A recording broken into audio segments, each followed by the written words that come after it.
Faustine Bollard n'a pas le cœur à la fête en ce moment. L'animatrice fait part d'une décision inattendue à ses abonnés sur les réseaux sociaux.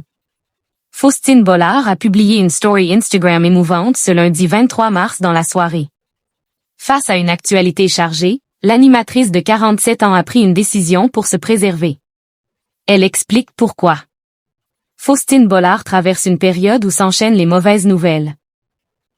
La journaliste de 47 ans, connue pour sa commence aujourd'hui sur France 2 ou Le meilleur pâtissier sur M6, a pris la parole auprès de ses abonnés.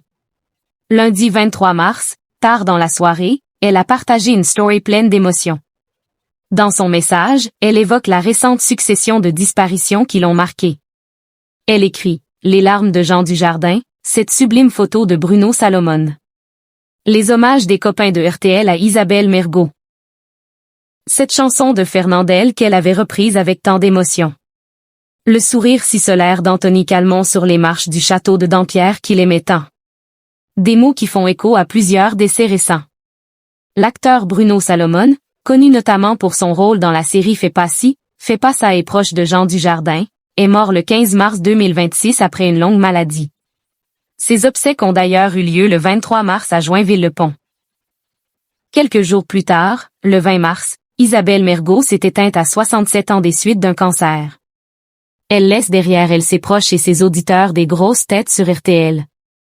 Autre disparition, celle du docteur Anthony Calmont, décédé le 13 mars à seulement 40 ans, auquel un hommage a été rendu près de Perpignan.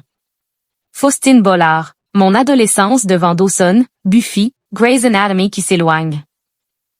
Faustine Bollard poursuit en évoquant d'autres décès, cette fois de personnalités internationales. Mon adolescence devant Dawson, Buffy, Grey's Anatomy qui s'éloigne avec ses visages familiers qui s'en vont. Là encore, l'actualité est lourde. James Van Der Beek, héros de Dawson, est décédé le 11 février à 48 ans après un cancer.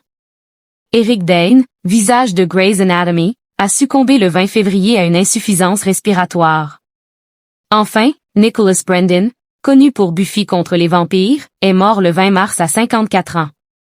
Face à ces tragédies successives, Faustine Bollard a fait part de son humeur morose à ses plus de 588 000 abonnés sur Instagram. Je ne sais pas pour vous. Moi, j'ai un peu peur d'ouvrir Insta en ce moment. Avant de terminer en annonçant avoir pris une décision, je vais peut-être fermer un peu la porte pour ce soir. Bonne nuit. Une morosité certainement partagée par beaucoup face à une actualité particulièrement éprouvante.